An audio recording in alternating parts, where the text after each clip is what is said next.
So this next story, no, really, take your time, iPad. The audience is really enjoying this. Sad we are. The sad thing is that we are, she says. Oh, that's not sad. That's awesome. Okay, I found it. Yeah, take that, technology. Take That Technology is my Devo tribute band. They let us sit in the dressing rooms back here, right? Because there's an actual show that happens here, which is, not like this, which apparently I've decided it's not an actual show. But there's a show with costume changes and tigers and Rick stabbed a guy with a trident. And we went into the ladies' dressing room.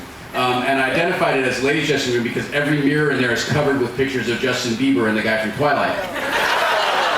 So I was like, okay, I'm sorry, but this is just a little weird. I went into the men's dressing room, which is covered with pictures of Justin Bieber and the guy from Twilight. So I just paced in the hallway like a man without a country. This next story, this story is about, it's about nerd culture, which some of us may be familiar with. There was a time when, before our culture had been sort of co-opted by popular culture, when the things that we liked, people sort of looked askance at us for liking them. It was weird that we liked Star Wars, and it was weird that we liked Star Trek, and it was really weird that we liked Space 1999, the original Battlestar Galactica. Nobody really knew what The Prisoner was unless they had stayed up until, for 19 hours in a row to watch one of those marathons like we used to do in college, which is kind of the only way for Fallout to make sense. Even though our subculture felt kind of persecuted and misunderstood, within our subculture, there was still a group that everybody still sort of was like, I don't know about those guys. They're weird. Now you think I'm talking about furries, but I'm not, because you can still fuck those guys. Stop trying to hump my leg. It's not funny. It's not cute. If I'm character, behind that animal suit is a guy trying to hump my leg, and now I don't like that.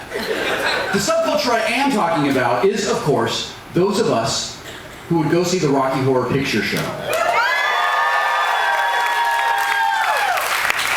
There's a certain kind of person who goes out at midnight on a Saturday night, gets dressed up, and talks to a movie screen. Where it is acceptable to do that sort of thing, not like what happens at the AMC down the block from where I live. This is a story about the very first time I saw the Rocky Horror Picture Show. It is a story about the losing of my virginity. It is called When You Dressed Up Sharp and You Felt All Right. A few days after my 16th birthday, I lost my Rocky Horror virginity in a shitty little duplex theater in Van Nuys, California. Now, I had wanted to see Rocky since I was 10 or 11, and my mom drove us past a marquee advertising a midnight showing every Saturday. My parents couldn't or wouldn't tell me what it was about. My memory is hazy on that specific detail, and Mom and Dad's memories are not exactly reliable. But anything that happened at midnight on a Saturday night sounded awesome to me. The creepy, blood-drippy lettering and the word horror in the title served only to increase my anticipation.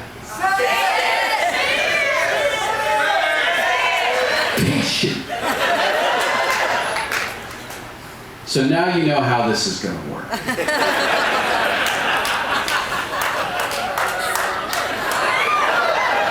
Counting on you guys. A week or so after my birthday, my friend Darren and I were at a place on Van Nuys Boulevard called Cafe 50s. Yeah, Van Nuys, what's up? The Valley! Weather always sucks there. These 1950s themed cafes were everywhere in the 1980s. It's the same time that frozen yogurt ruled the world. Some blame Stand By Me and Back to the Future for their popularity. But this particular 50s cafe was my favorite. Though I had never actually been to a diner in the 1950s,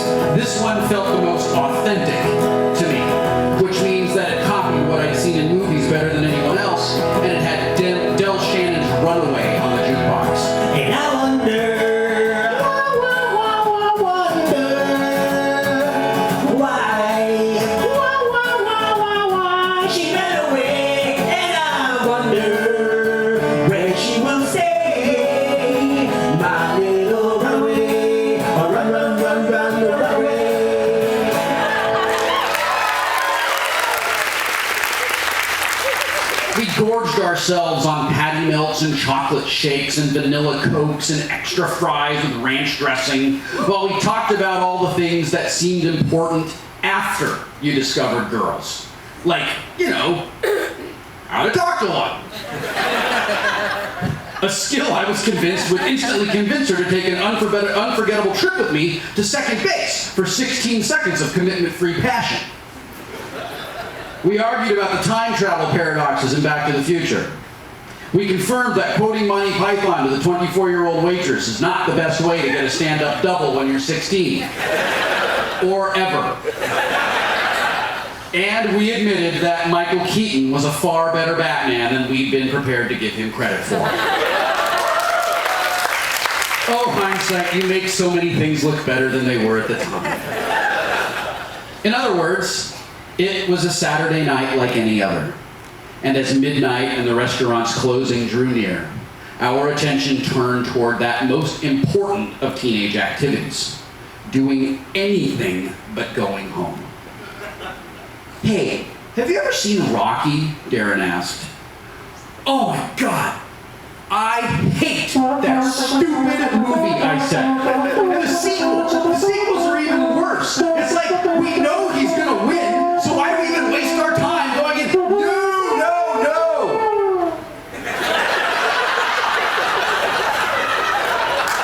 I mean Rocky Horror, he said. Oh, I said, no, but I've always wanted to. It's playing across the street at midnight, we should go. As quickly as I gotten excited to see it, I lost my nerve. Through the pre-Snopes grapevine that gave teens of my generation the truth about Mikey from Life cereal, oh my God, he totally died after eating Pop Rocks and drinking a lot of Coke. I'd heard about Rocky virgins being deflowered in horrifying ways. Oh my God, this guy I know went to see it in Santa Monica, and they made him take off all of his clothes, and they wrote virgin on his chest in lipstick. Don't they do oral things to people who haven't seen it? I asked in what I hoped was a nonchalant voice, grateful that it didn't crack too much. Not really, he said. But if you're worried about it, we won't say anything.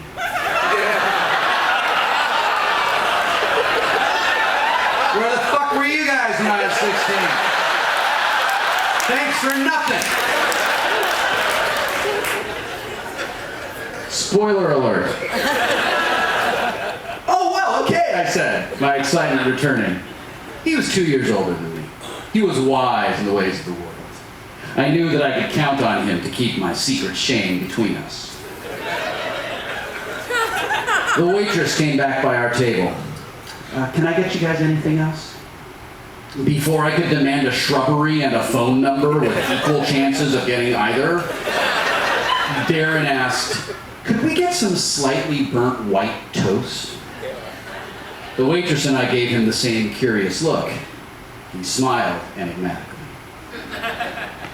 20 minutes later, with burnt toast in my pocket and butterflies swarming in my stomach, I bought my ticket. We stood in a line that grew to about 24 people, and we waited for the theater to open. I made nervous small talk with Darren, talking a little too loudly about the amazing cast I had seen in, I think I chose Huntington Beach. The doors opened a few minutes before midnight. We walked into a theater that, TARDIS-like, was bigger on the inside than it appeared on the outside. Dirty blue and orange curtains hung on the walls. 2 aisles separated 3 groups of squeaky blue seats. The floor was painted navy blue. Blue was a recurring motif in this particular theater. The floor was appropriately sticky. We chose seats on the aisle near the back. I should have been freaked out when a guy sat down a few rows in front of us and lit up a cigarette. Total violation of the fire code and the theater's rules. The truth is, being rebel adjacent excited me. The theater quickly got as full as it was going to get. It seemed that most of the audience members knew each other, especially the 4 people who huddled together at the front under the screen. A dude with long black hair and bright red lipstick emerged from the group. and spoke to the audience. I'm just a sweet transvestite. Sweet transvestite. From transsexual Transylvania.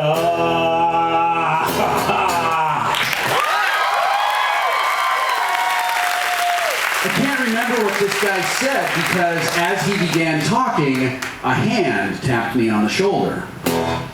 I looked up and I saw the most phenomenally beautiful girl in the world standing in the aisle. She had shiny black hair and a Betty Page haircut, bright green eyes, full red lips. She wore a red corset that fit her perfectly. She bent over and she asked, "Are you a virgin?" I was. I was a virgin in every way that mattered. And at that moment, I would have pushed my mother in front of a train on its way into a lake of fire if it meant that this would be the girl to separate me from this terrible affliction.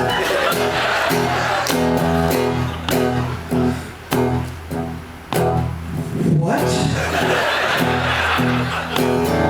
She extended one hand and caressed my face. She repeated herself, more seductively than the first time. "Are you a virgin?"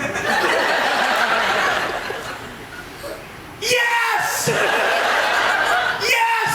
I am a virgin! Do stuff to me!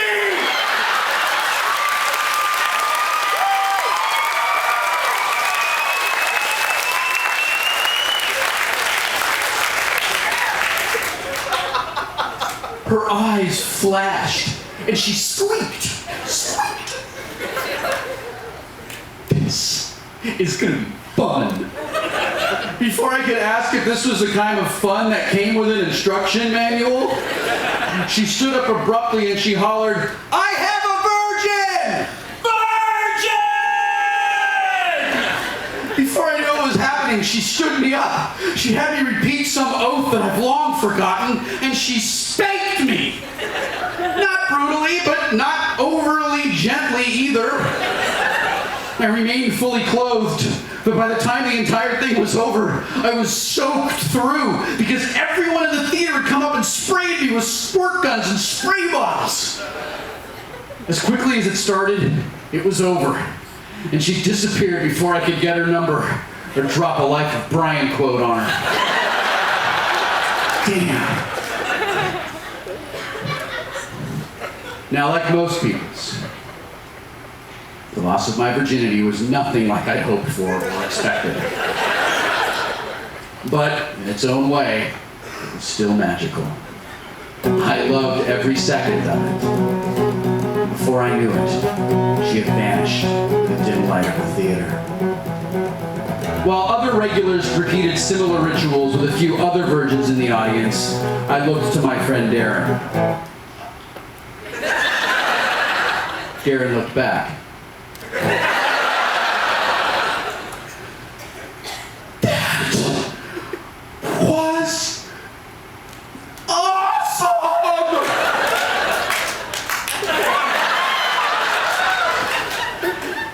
Not only had a girl practically showed me her boobs, she had touched my face seductively and spanked me and squirted me with a squirt gun and talked to me on purpose.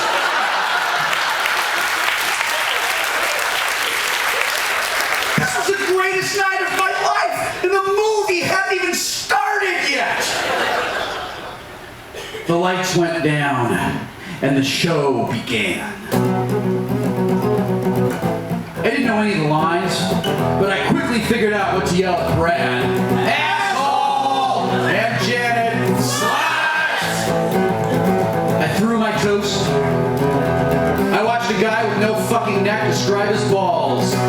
Heavy, black, and pendulous. I did the time warp.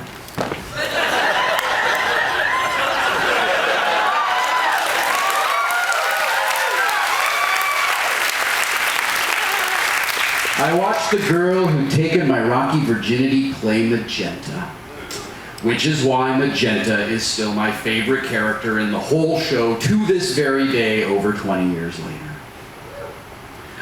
When the show was over, we drove back to La Crescenta in my slightly better than Patrick Stewart's Honda Prelude. Some of you may be familiar with that story. Blasting New Order the whole way with the sunroof open and the windows down. I dropped Darren off at his house, and though I got back home around 3 a.m., I was so loaded with caffeine, sugar, and adrenaline that I didn't fall asleep until the sun came up. The movie was campy and not especially good, but that wasn't it. It was a shared experience. It was a place for misfits of all stripes to gather once a week and fly our Transylvanian freak flags. For the next 2 years, Darren and I led an ever-growing group of our friends to Rocky, at least once a month, sometimes more, at the Rialto Theater in South Pasadena. Pasadena represent! Now, I haven't been since 1991 or 1992, but those years and the movie itself hold a very special place in my memory. They are load-bearing pillars in the person I've come to be in my adult life. I'm sure that the jokes have changed, and I'm sure that I would feel like a stupid old man if I went. But just one more time, I would like to go there at midnight on a Saturday and do the time warp again.